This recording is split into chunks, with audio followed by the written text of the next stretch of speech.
अगर आपको Australia move करना है लेकिन स्टूडेंट वीजा पे पैसे खर्च नहीं करने और यहाँ आके सीधा काम करना है, थोड़े टाइम बाद पीआर अप्लाई करनी है, तो इस वीडियो को एंड तक देखना, क्योंकि इस वीडियो में मैं डिस्कस करूंगा ऑस्ट्रेलिया वीजा सब क्लास 494, जिससे आप सीधा ऑस्ट्रेलिया आ सकते हो, अपने फैमिली मेंबर्स, बीवी बच्चों को भी बुला सकते हो।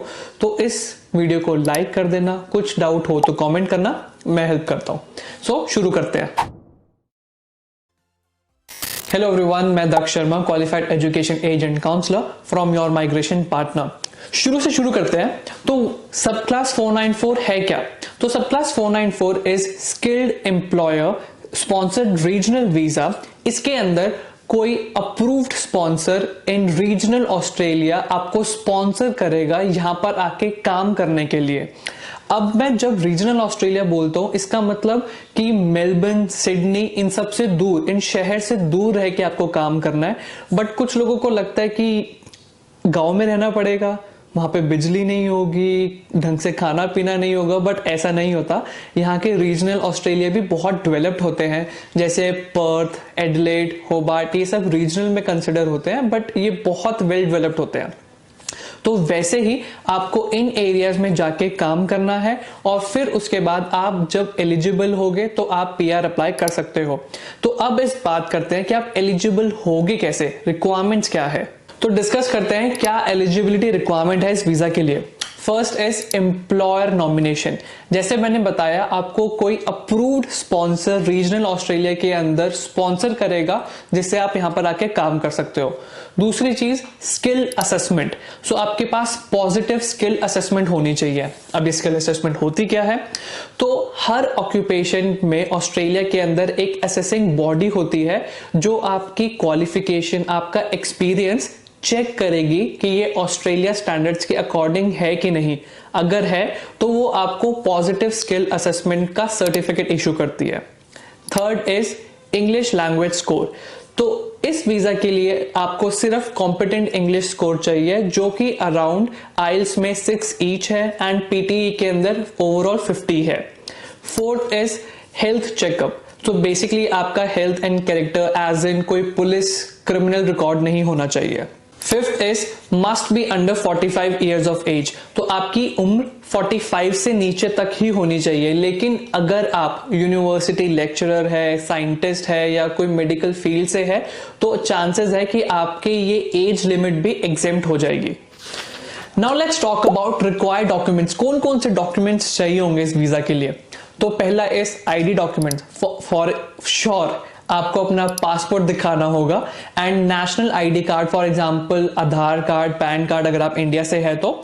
Second is English test results. जो भी आप इंग्लिश टेस्ट दोगे या आप आइल्स दो या पीटीई दो, उसका सर्टिफिकेट, उसका रिजल्ट आपको सबमिट करना होगा।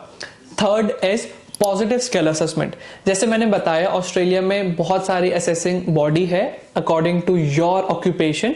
वो आपका वर्क एंड क्वालिफिकेशन एसेस करने के बाद positive skill assessment certificate issue करेगी, जो आपको इसमें सबमिट करना है। Fifth is health and character certificate. जैसा मैंने बताया, आपको पुलिस चेक भी सबमिट करना होगा। Fifth is partners document. अगर आप अपने हस्बैंड या वाइफ को एप्लीकेशन में इंक्लूड कर रहे हैं, तो पहले आपको रिलेशनशिप स्टेटस का प्रूफ दिखाना पड़ेगा, जो कि मैरिज सर्टिफिकेट हो सकता है, जॉइंट बैंक अकाउंट हो सकता है, या आपने कोई जॉइंट एसेट ले रखा है साथ में, एंड ये दिखाना पड़ेगा कि हाँ आप दोनों एक ही घर में साथ में रह रहे हो। तो कोई भी आप डॉक्यूमेंट्स इसमें इशू कर सकते हो। साइड बाय साइड आपको जो भी आपके स्पाउस होंगे उनकी आईडी प्रूफ भी जाएगी, उनका हेल्थ चेकअप भी जाएगा, क्रिमिनल रिकॉर्ड, ये सारे डॉक्यूमेंट्स जाएंगे। तब जाके आपकी फाइल रेडी होगी।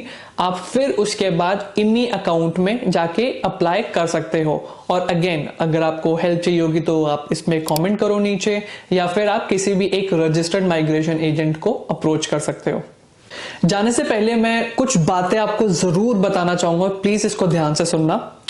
एम्प्लॉयर स्पॉन्सरशिप के अंदर बहुत सारा स्कैम भी होता है। फॉर एग्जाम्पल, ऐसे एम्प्लॉयर भी होते हैं जो बोलते हैं कि आप उनको पैसे भेजो तो वो आपको स्पॉन्सर करेंगे, या आप उनको पैसे दो कैश में या कैसे भी तो वो आपके अकाउंट में सैलरी डालेंगे।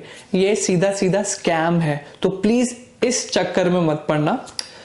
दूसरी चीज ये होता है कि बहुत लोगों को लगता है कि वो किसी एम्प्लॉयर के अंदर काम कर रहे हैं स्पॉन्सरशिप के अंदर, तो उसमें उन्हीं के साथ आपको हमेशा काम करना है, चाहे वो आपको हरास कर रहा हो या कुछ भी कर रहा हो। ऐसा नहीं होता।